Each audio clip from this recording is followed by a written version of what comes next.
The following podcast is a Dear Media production.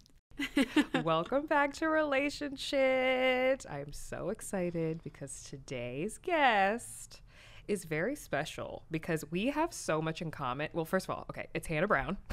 Hi. We have Hannah here today. She is from The Bachelorette season 15. She was Miss Alabama USA 2018, winner of Dancing with the Stars season 28, and now an author. Yeah. You have a book coming out. Yes. Tell I'm us so the excited. full name. Okay. My book is God Bless This Mess. Love it. And it's all about just going through like all the crap and trying to just get a little bit better each day. Yes, which is literally what we were just talking about, Yeah. how we're in a constant state of disarray 24/7. Yeah. Another thing to add to what we have in common. Yes. On top of pageantry, Yes. which, so you knew me from when I was Miss Teen USA. Yes. And I obviously knew you when you competed at Miss USA. Yeah. But you had competed how many times before you won Miss Alabama USA? I competed. So I did the Miss America system for a while. The tea parties. Yes. I heard they have tea parties. I mean, very grateful for everything, but it's just Yes. totally different. Totally different. And I just kind of jumped into pageants, had no idea what I was doing. I did Miss Teen Alabama USA. It was like my second pageant. Like, got second runner up. I was like, oh, this is really fun. And then I went to the Outstanding Teen because you get so much scholarship money. Right. Got first runner up in that. And then I went into the Miss. Yeah. And I competed for like 4 years a total. I can't really remember. And never made top 15. And then I won. That's how it usually works. Yeah. But I was so like just trying. I didn't know how to be myself. Like I kept trying. I think when I was younger, I was doing well because I didn't know any better. Right. And then it was like people nitpicking me. And then I just lost myself in it. And then I took like a year off and then went back to Miss Alabama and won because I finally was like, I didn't have time to prepare for it. And I just went in and was myself. And that, I feel like, is the entire idea. Whenever people are saying that they're going to compete in a pageant, my number one advice that they always ask, like, what's your biggest piece of advice? It's always to be yourself. Yeah. And as cliche and like bullshit as that sounds, that is what wins you the crown. Yes. And absolutely. will then take you further on in the next competition and just in life. Yeah. Because who wants to win something being somebody else? But I think the whole thing with pageants for me is like you get in it, you're like, okay, how can I be better? And then you prepare and prepare and prepare. But sometimes through that preparation, if you have too many people come into your bubble, that's what happened to me. It was like, dye your hair, do this. Yes. Let me have your resume. Let me write it for you. Right. And then you don't even know what to say in your interview because you didn't even write your paper. Right. But you see that works for some other people. But that was never going to work for me. Like, I'm a terrible, like, faker, liar. I can't do it. And it's very obvious. And so it wasn't working until I just finally was like, oh, yeah, I'm just going to go in this and have fun. Yeah. See what happens. Yeah. See what happens. Because And, what's your sign? I'm a Libra. A Libra. But my moon is a Taurus and my rising is a Scorpio. Ooh. I feel like somebody told me that no wonder I'm effed up. They're like, that explains it. Honestly, anything with Scorpio in it. And then Taurus is our sister sign. We're both hard-headed. And then Libra is like, I'm a Libra moon.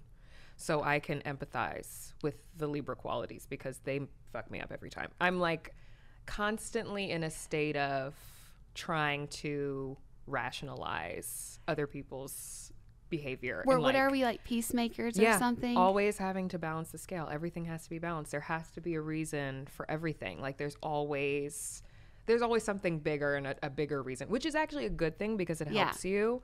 But then it's like sometimes it's like, girl, no. No. Well, So I get don't it. know. I'm like, please tell me that there's a reason why this brain is so What it is. it's got mess. I mean, like I keep saying mess, but like that is just what I am. Yeah. God bless it. God God I'm bless. always like, bless it, girl, bless it. Bless this Like mess. I need prayer. Oh, so then, okay, switching from, because people who are listening, if we can talk about pageantry all day and understand each other, a lot of people listening probably have no idea what that experience is even like. But I know you have to understand, if you're listening to this, pageantry, while it does breed amazing opportunities and all kinds of things that like you would never even imagine, it also comes with like a dark side that a lot of people don't understand. Yes. Very. And it takes a long time. I am through therapy at 29 years old as of a few days ago. Yay. Yes. Working through and working out of some of the things that I learned in just a year and a half of competing and winning and reigning. It's a lot.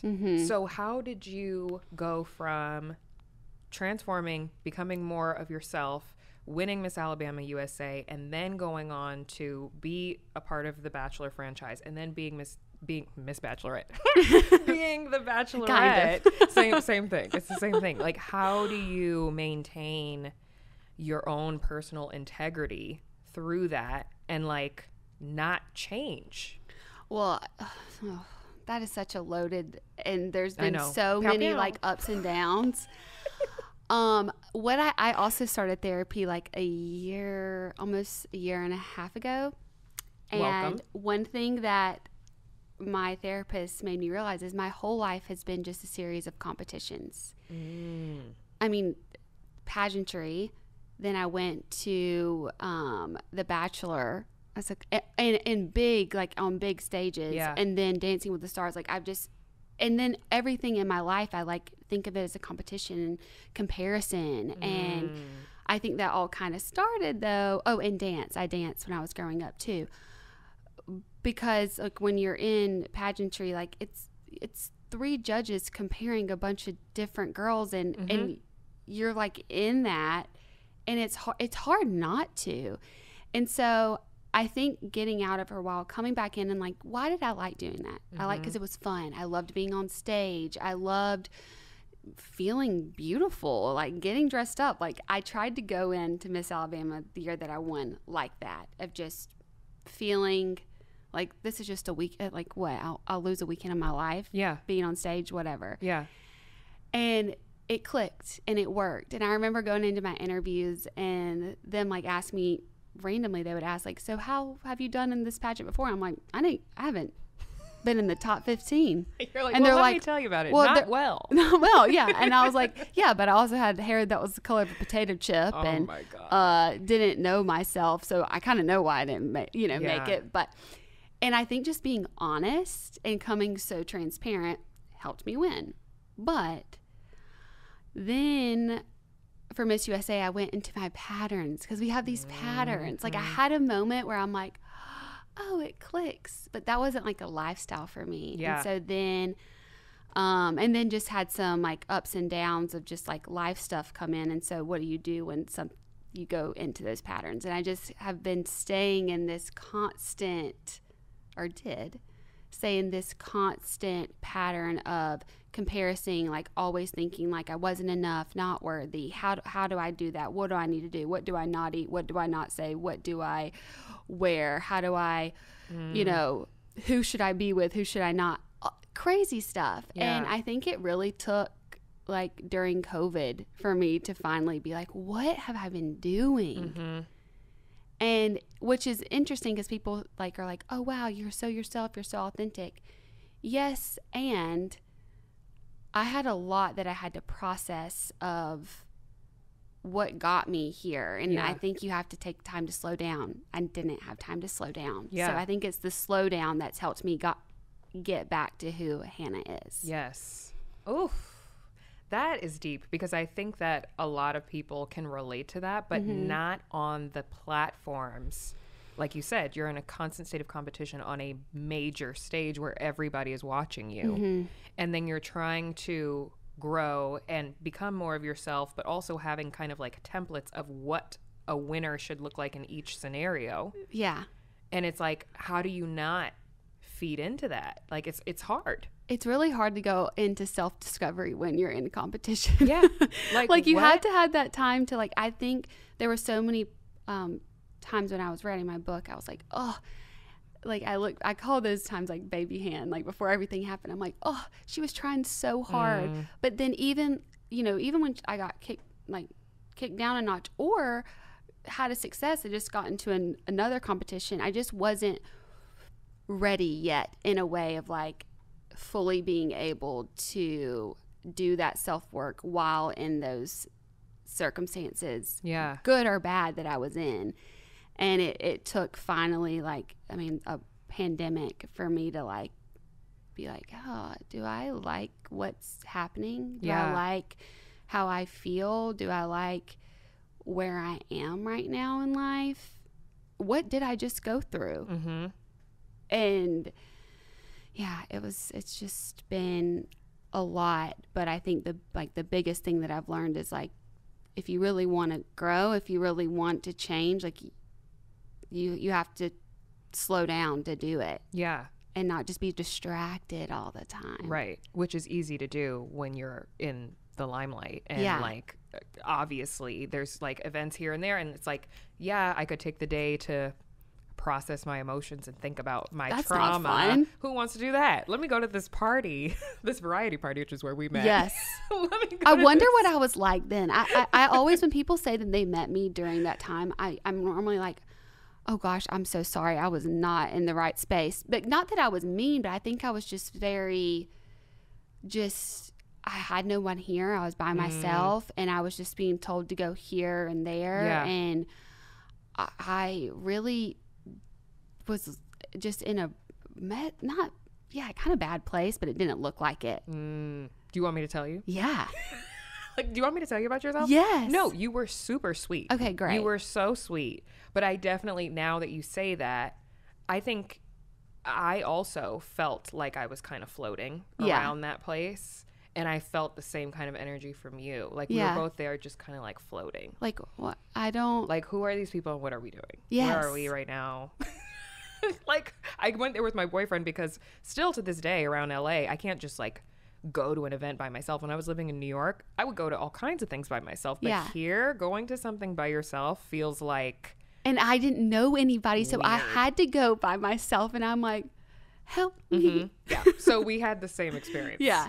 more relating. Yes. Back and forth. Yes. No, it's that was It's definitely so it. But hard you were nice. Okay. You were mean, very nice. I feel like I'm a genuinely like nice person. Yeah. But I do sometimes think during that time I was very like aloof and like. There's a certain level of anxiety too associated with it. And then on top of the fact that like that was, I think, right when the season had ended. Because I think the first thing I said to you was fuck Jed. Yeah. I think that was the first thing. I was like, fuck Jed, fuck Luke P, blah, blah, blah. Yeah. Because I'm crazy. But I understand also coming from like when I meet people and they're like, I knew you when you were Miss Teen USA, I automatically feel like it's almost, I compare it to being like a Disney princess. When you go to Disney World or Disneyland, we're in LA, Disneyland. When you go to Disneyland, you're expecting if I meet Belle or Cinderella, they're going to be this way. Oh, yeah. And I'm not Miss Belle or Cinderella. Yeah. I'm the bitch from down the block. Like I'm that girl. So I'm like trying to give you the experience that I think that you want, but also trying to be myself, but also like, can I be myself? Because you know me as this person, so maybe I won't curse as much, or I won't like make a funny face. Yes. So I can only feel understand that too. It like, has to be the same. Like, well, that was one thing. I either wrote it in my journal. It might have ended up in my, I think it's in my book somewhere, but I talk about like, I just want to be Hannah. I've been Miss Alabama, Alabama Hannah, Hannah Brown on The Bachelor contestant, Hannah Brown Bachelorette, Hannah Brown Dancing with the Stars. Like, I can't give you, if you want that version of me, like you're probably going to be disappointed because like, I don't even know what that is that you want. And you're not that anymore. Yeah. Cause like, I'm so glad that I've changed. I hope we're all like glad when we change. Yeah. But, yeah, it makes it hard sometimes because I like the same thing. Like I feel like people expect something from me. I used to like roar, which is really weird. Do you remember this? Yes. Hannah Beast. People will be like, "Do the roar," and I think of Shrek. God. I think it's like Shrek 2 or one of them. And there's like this little boy, and he goes up to Shrek, and he's like, "Do the roar," and that's how I feel when people like are like, "Do it." I'm like, "Oh my gosh, what have I become?" I know. It's like slightly iconic, but also like slightly mortifying when you think about like the things that you used to do prior to. Trust me, I scroll down my Instagram and look at the gray and yellow filters I used to use and think the same exact thing about myself. So I get it. But contrary to what you may think listening to this podcast, because you're probably looking at the title and listening to this and being like, what what is happening? Is this podcast about pageantry and fucking up in life? Like, yes, it is actually. But this topic today that we're going to be discussing, we already did one episode about talking to your family about race. Today's is talking to your friends about race. And somebody might look at this title and the guest and be like, yeah, why you got this white girl on here talking about talking to your friends about race? But I think that there is literally no better person to talk to about this than you. And I love the fact that, you know, through your experiences, which, you know, we'll talk about a little bit, but through your experiences, you've actually taken time to do the actual work. And that is the difference between you and a lot of other people who were doing their listening and learning so-called over the past year and a half. Lord have mercy. I tell you, those black squares, they were speaking for a lot of people at that time, but no one was actually putting in the work. Yeah. And I think that, as you know, through doing that work, it's not necessarily, while I love to educate people about race and different topics surrounding that, it's not to be on the backs of people of color to have these kinds of conversations. And it really does require our non-black, non-person of color friends to speak on our behalf and be allies for us. So that's why Hannah is here, because you are someone who has done the work, and I appreciate that. But let's go back. So after you are the Bachelorette, you have this whole experience, it's insane, all eyes are on you, and you go on Instagram Live one night, got a little saucy, and you were rapping a song, and you used a racial slur, you used the N-word, and after that, you put out a statement, an apology, a written apology, and then you went dark. Like, you weren't on social, nothing, nobody could hear from you, nobody could get in touch with you. I was calling you nonstop. No, I'm just kidding. I didn't have your number. But I was calling you every day. You might have been. Like, pick up the phone. I need to talk to you. No, you went dark and you took 2 weeks off from social media, and then you came back and you got on a live and you talked about what you had done in that moment and what you were doing since then to change internally and not just give an apology.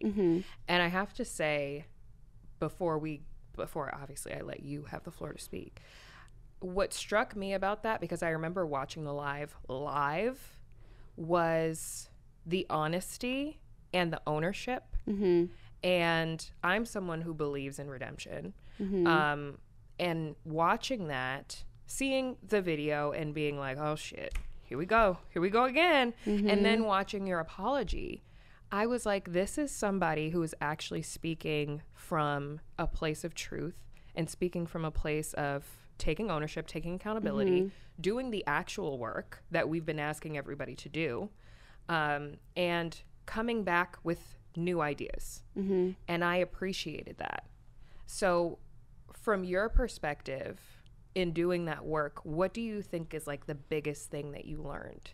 Oh my gosh. Well, thank you for all that.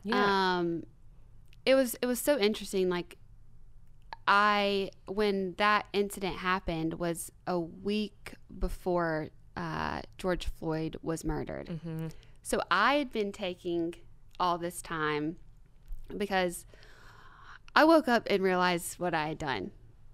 That's not an excuse that I was drunk, but totally. I woke up and I'm like, oh, fuck. I mean, it was like, and what I learned is that because I was white, because I had never even thought of myself as a part of the race conversation, I didn't have the capacity to handle a race conversation. And I now know, like, white fragility is, I had every sign of, like, just, I was crumbling. Oh, people are going to think I'm bad. Oh, no, what am I? And it was about me. And I was not at the place to get on an Instagram live right after that, because what was I going to do? The poor white girl crying. You would cry. And that's what I appreciated about your apology on the live. Was that you didn't give us the crocodile tears that we're so used to, because we would have been like, bitch, please. Because that's what white people do. It's, oh, don't think this about me. Oh, and it's like, if you grew up in America and went to the school systems, like, and you're white, you have how's the best way for me to say this? Like, we have systematic racism ingrained in us, and you have to take ownership about that. But when you're crying, that wasn't going. People were gonna start. Other white people were gonna be like, "Oh, look at her, she's sad." So I couldn't do that. And what I did is I took some time to like process. Not that like I feel like most people know saying the N-word is bad. It wasn't that I had to know that singing it. For me personally, I knew what I did was not good, but it was what it created that I needed to really process. And how could I really sincerely apologize in a way that, like, taking accountability and humbly coming to the conversation and being like, I don't know how to handle this, but this is what I've learned, and this is how I'm realizing how I can be better. Yeah. So I hired a educator to really like put me through an intensive course of racial studies. Yeah. And it was intense. Like, sitting in the discomfort that learning required was really, really hard, and getting really honest and realizing that I've never had to deal with any of this in my entire life, and Black people have to deal with this every single day. Yeah. And if I feel that uncomfortable with this, like, one conversation, no wonder like what I said was hurtful. Right. And so for me, I think the biggest thing that I learned through all that is that it's not I think I used to think that talking about race was a taboo thing for me to do. It's not even that like I can't, it's like I should. It's I have to, because if not, like, it's just creating this cycle, and honestly can create violence if white people don't come into this conversation. Yeah. And not just, and listen and be like, what can I do? I think that was the biggest thing that I learned just overall, is like, no, it's not like you're not being polite to not talk about race. You're actually like hurting people. Right. Not talking about it. Right. And knowing that, like, I'm going to mess up. I'm going to say the wrong things. And to be able to take that and be like, ooh, okay. Yeah. Tell me what I should have said then. Or tell me what I said that hurt you, that is offensive, because intention and impact are also two different things that I learned. My intentions were never to hurt somebody. My intention could be like, oh, that was funny, but what is the impact of that? And that was a big lesson of understanding that my intentions were not malicious, but the impacts of what I did were still hurtful and are a part of a bigger problem. Yeah. And trying to understand that bigger problem. Right. I think a few things that you said in the live really struck me, because I remember it was like the pandemic. I'm sitting in my boyfriend's bed and I'm like, let me listen to what she got to say. Let me listen to what she's saying. What's she talking about? And you said, you were like, I don't want to be a part of repeating a history of white people not taking accountability for things when Black people and people of color call them out on their bad behavior. And I was like, oh shit. Okay. She listened and she learned. She has something to say, and it actually meant something. And even the other part that struck me the most was when, because obviously I'm watching the live and I'm seeing the comments come in, and you have other white people who are commenting being like, you don't have to apologize. We know you. We love you. Like, why are you apologizing? It's not that big of a deal. And you said, if you support me, do not defend me. Yeah. And I appreciated that because, of course, as a Black person watching this and seeing those kinds of comments, I'm like, it's not up to white people to defend you. It's not up to white people to forgive you, or because we see that a lot. Yeah. We see that a lot. And it's like, no, she wants to step up to the plate and make these decisions and do things the right way. It's not up to you to say, you know, that she doesn't have to. Yeah. She wants to. And that's good for us. But what's not good for us are the people in the comments saying X, Y, and Z. So I went completely, like, my team and everything, it was just better for me to just, I was working with an educator. That's all I did. Was not on social media at all. When I saw that was really upsetting for me because I wasn't asking for people. I wasn't wanting people to support me, defend me. I appreciate people who after the fact are like, yeah, do better, show up, but not some of the things that I was saying, what I saw were being said about trying to deflect everything. But that's something that I realized that white people do because it's like the anti-Blackness of like, we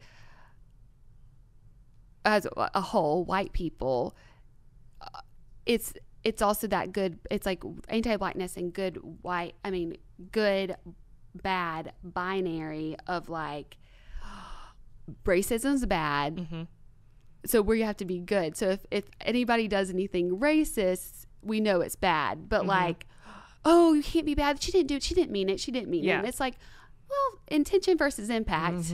Yeah, well, you know, I didn't mean it, but I can also hold myself accountable to like, I messed up and I need to like own up to that. Yeah.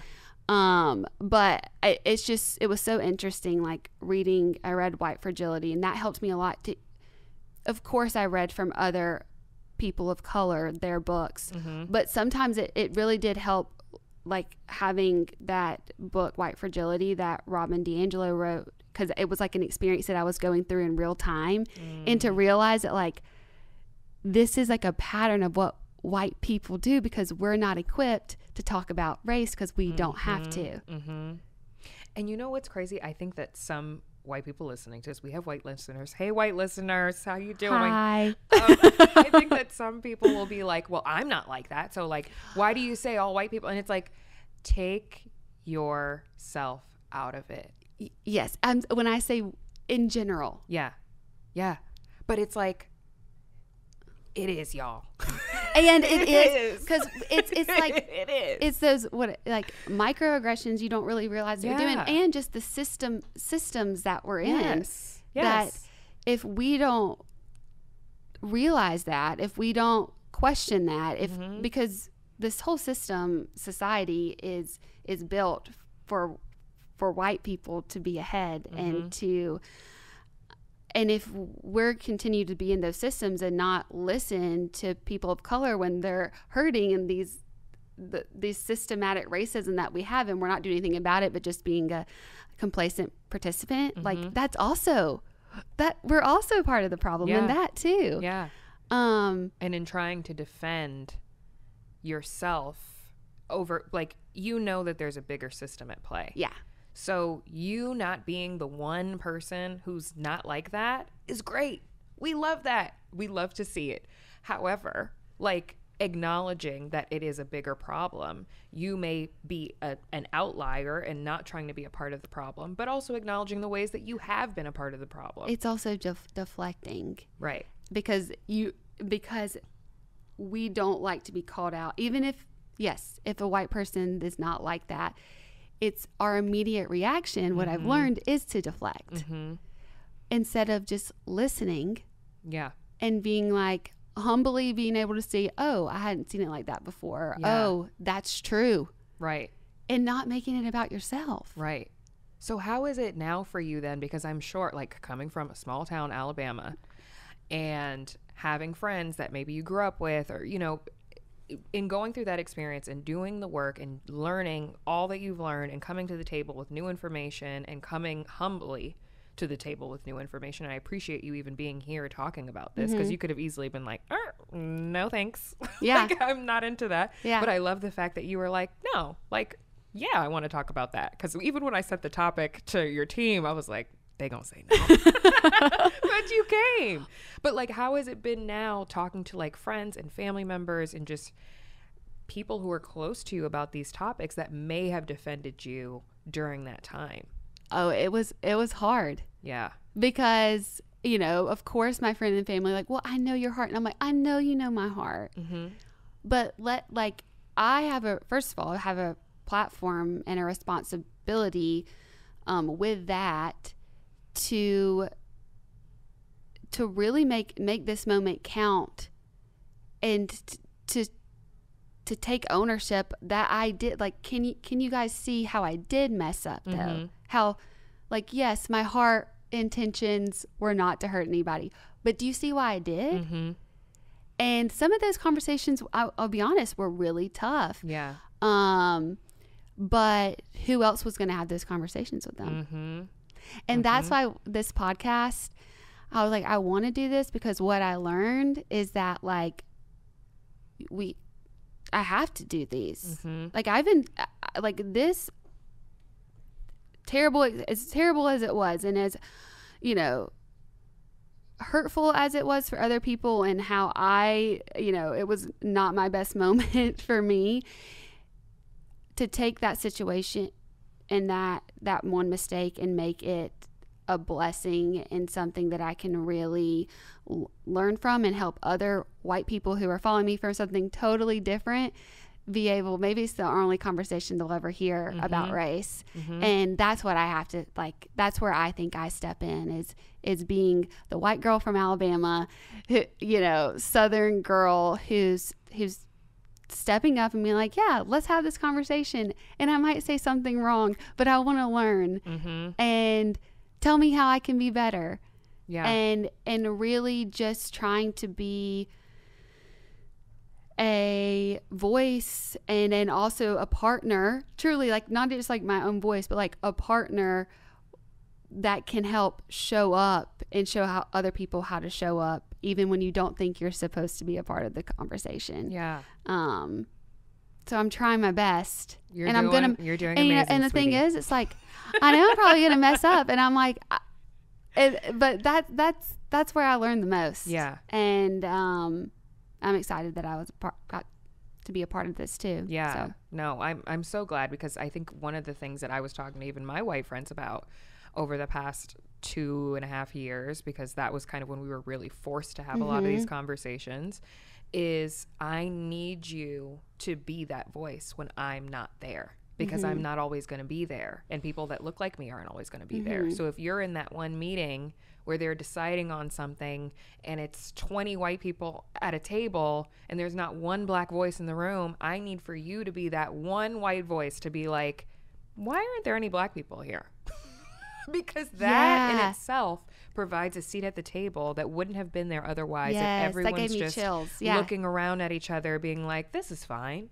It's like that meme where it's like, this is fine, and the whole house is on fire. It's like, no, it's not fine. Yeah. And it shouldn't be normalized. And we should have more voices in the room. It's like if a bunch of a seat of 20 men are at a table deciding, you know, what we're going to use for the next tampon applicator. It's like, what the fuck do you know? Yeah. Like, you know, we have to make sure that we're creating a space where everybody can feel seen. And I appreciate the fact that you are taking kind of the lead in being a voice for those people, for other, you know, Southern belles that are following you, that probably have, you know, had the same life experience as you have, at least as far as environment, and never having to have those conversations. And now you're able to be like, check out this book, and they'll actually listen to you. Yeah.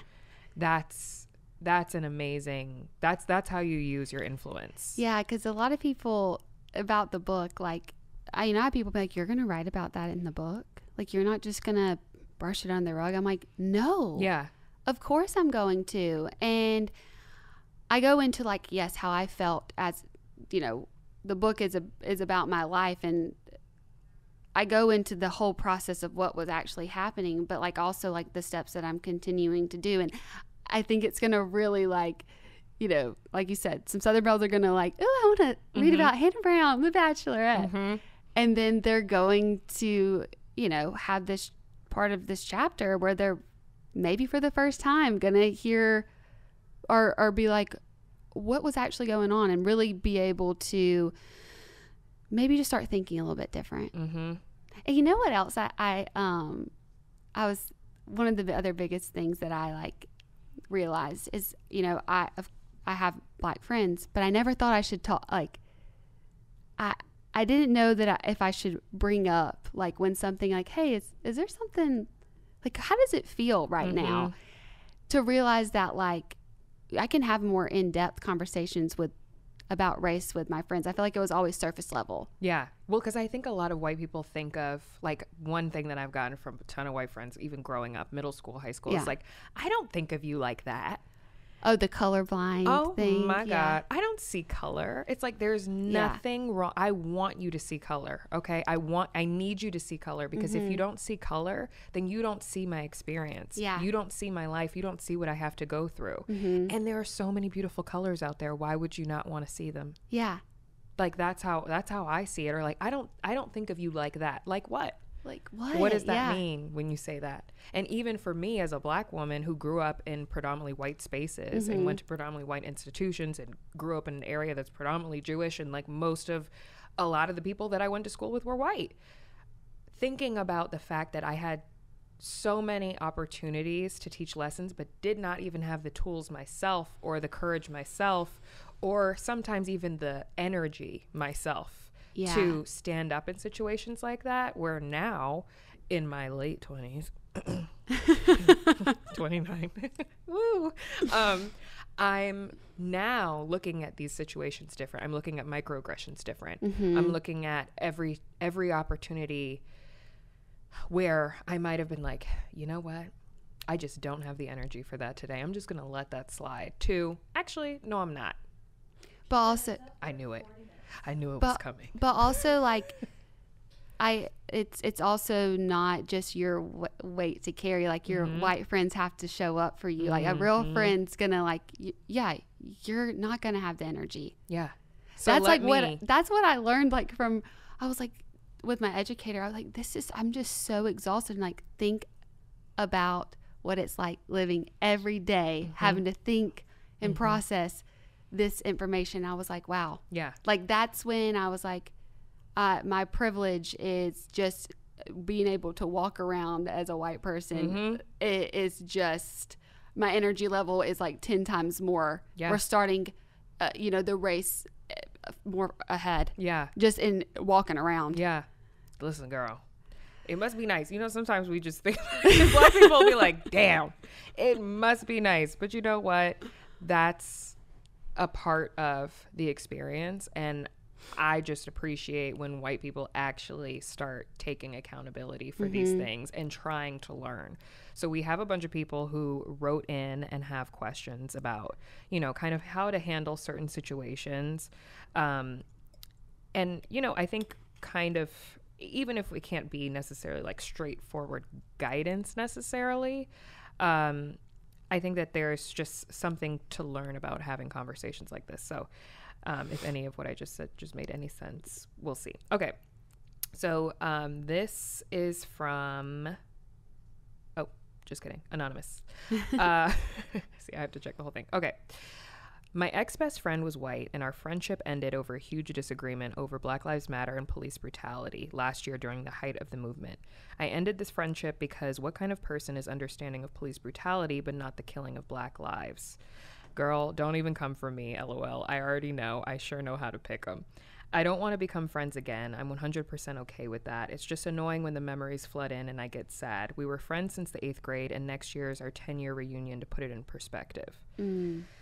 So that was it wasn't like necessarily a question, but for people who are having difficult conversations, what kind of is your tip for white people who are hearing for the first time from their Black friend that like something you said hurt me, or you did something that I don't like, or this is what I'm experiencing in my life.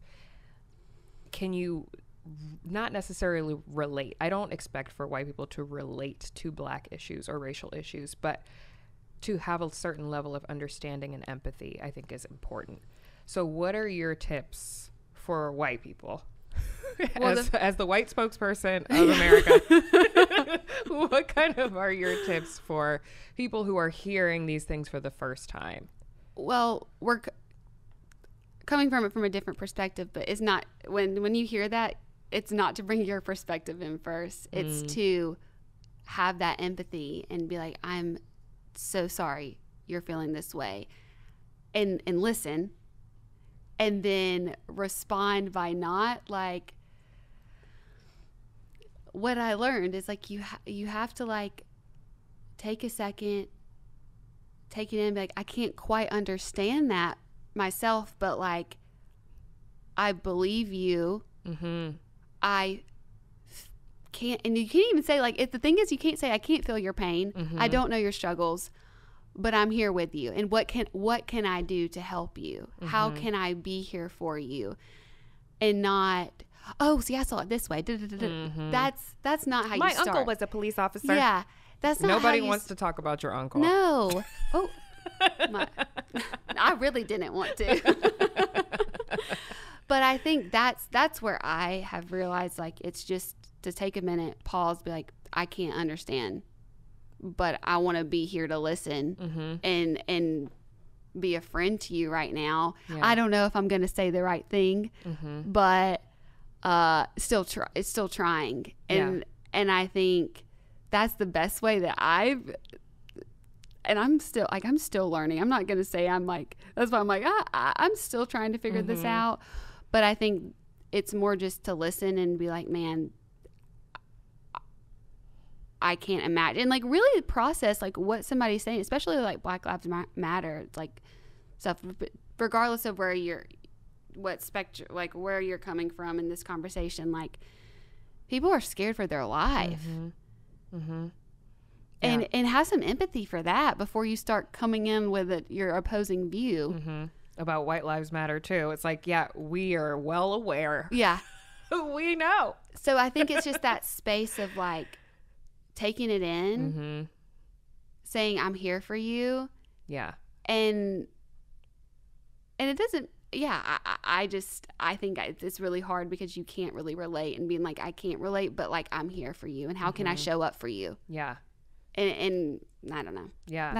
That's what I would do. I think that makes a lot of sense, because what would you say?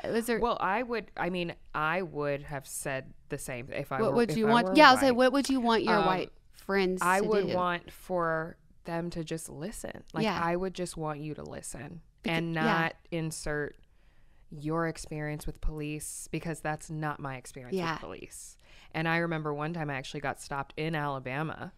The scariest experience. I was coming back from Miss Alabama USA. I went to the pageant. You weren't competing. This was a different. Were you competing? Did I go to your pageant? No, I didn't. This would have been this was 2011. Oh, no. Yeah. But I was driving back from the pageant. It was like 2:00 in the morning. I was exhausted. I literally had my gown on and some sweatpants and my glasses. And I'm driving home with my friend, my Black friend.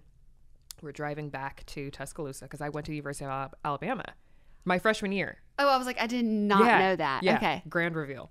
So I know where you were driving from on that. Yes. From Mobile. Yes. Back. And I'm on that like one highway. That one road. It's like this. Yes. Yes. And it's 2:00 in the morning and I was speeding.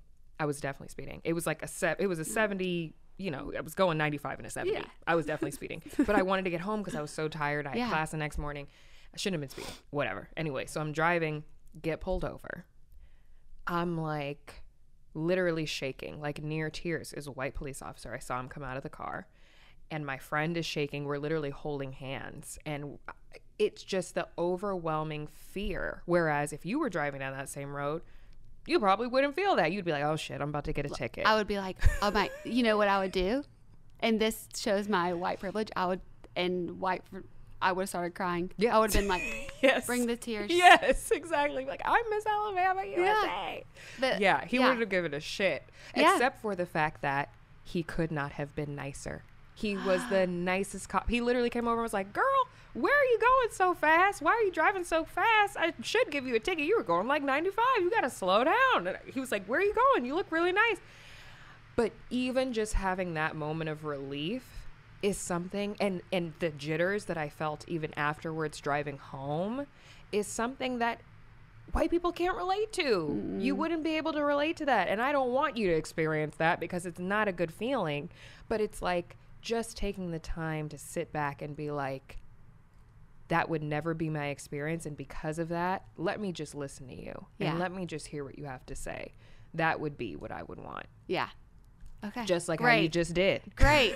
That's what I would want. That's exactly what I would want. So we had another one from someone, but it's kind of the same thing. Basically, she was saying that her best friend is getting married in November, and they were looking for fall decor, and she had basically said that she wanted to have raw cotton in her wedding. Her friend is white. She's black, the person writing in. And she basically told her that that made her feel uncomfortable to have raw cotton as decor for obvious reasons. And her friend kicked her out of the wedding and told her that she didn't want her to be a bridesmaid anymore, which has to hurt. That has to hurt. But it goes back to the idea that when your black friends come to you with something, you can't just sit and take it. It's like, but I didn't do that. And like, I love cotton. And it's just like, what? It's just like, just take a moment outside of yourself. The same way you would for anything else. If somebody came to you and said, something you said hurt me, you would want to just take a moment and really feel that and think about ways that you could do something differently. The same way you would for anybody else that you care about. With your black friends, when they're talking about race things, you got to do the same thing. Yeah. Take yourself out of it. Yeah, absolutely. I just think I feel like I just see that interaction, and I think sometimes that catches white, especially before this past 2 years, it catches white people off guard. Like, what? Yeah. What? Cotton, what? There's a problem? What? Plantation wedding? Yeah. What? That's a problem too? It's like we're it's like, just like having that stillness of like, ooh, okay. It's not my intention to hurt you. I now get why I did. I see the impact of having cotton at my wedding, how that could, stir up some emotions. Yes. And I see you and I hear you. And it's also like, choose the hill that you want to die on. Do you really want to die on the hill of having raw cotton at the wedding? That's kind of just really? Cut it out. Just cut it out. Try and a lose nice a friendship. Floral. Try a nice floral arrangement. I think that would be better suited. I like flowers way more than cotton. Flowers. I'm going to be honest. Same, exactly. Same. But yeah, I think that that's the gist. I mean, people are going to be listening to this. Your book comes out November 23rd, and this episode is going to come out around the same time, which will be around the holidays. Yeah. So obviously we want people to buy the book. Where can they get the book? They can get the book at,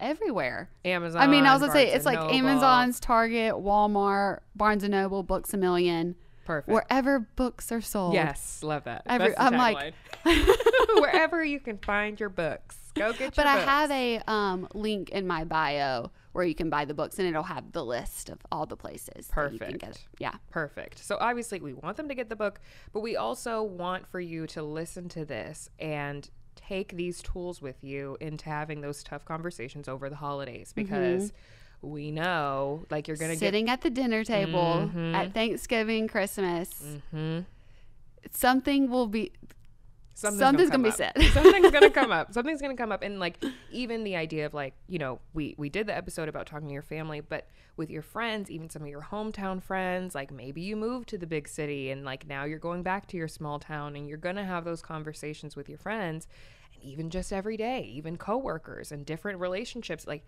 microaggressions can happen anywhere. There's always an opportunity to stand up for people of color. Yeah.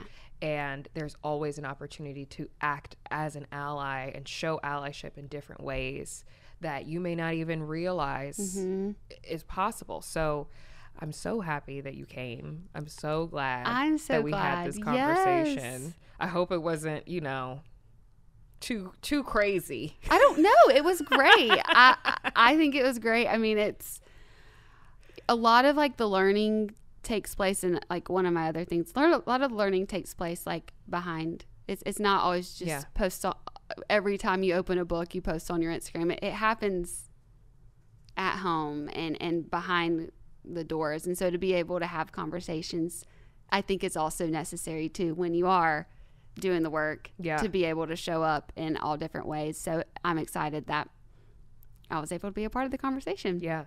And this was an easier one only because you did the work already. Yeah. But they're not always going to be easy. Oh, I mean, it's not. It's still, it's uncomfortable because I haven't had the capacity to deal with it my entire life. And that's on my privilege to be white. But just because it's difficult or might be uncomfortable, like, okay, we still, like, if I say I want to be an ally, I want to get better, then you got to show up and you got to do it. And you got to get it wrong and try to be better the next time. So I'm glad that I could come on here and maybe get it wrong, try to get it right, and get better as we move forward. Amen. God bless. God bless it. God bless this mess. Yes. God bless this podcast. God bless you, Hannah Brown. Thank you for coming. Thank you so much. Thank you.